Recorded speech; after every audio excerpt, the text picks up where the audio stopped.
Alright, just to show you quickly the West Ham goal in the first half. Basically, this is the lineup that they had. Right on goal, you got David Martin. At the back, you got Cresswell, Angelo Ogbonna, Fabian Balbuena, Ryan Fredericks. And then in the middle field, you've got Pablo Fornals, Declan Rice, Mark Noble, and Snodgrass. At the front, you have Hela and Antonio.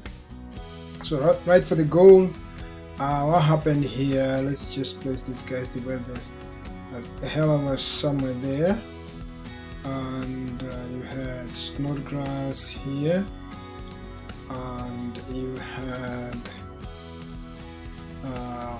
actually Hela was there, and Pablo Fornals was here. Right, so what happened was Antonio actually was one of the best guys in the first half.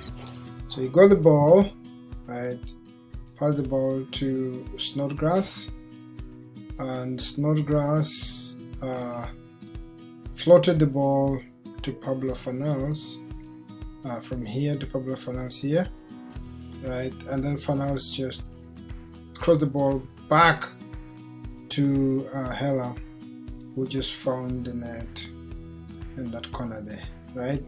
So basically that's how the first goal went, guys, and hopefully it's been helpful to you. Leave your comments, share, do whatever you can, and thank you so much. Bye for now.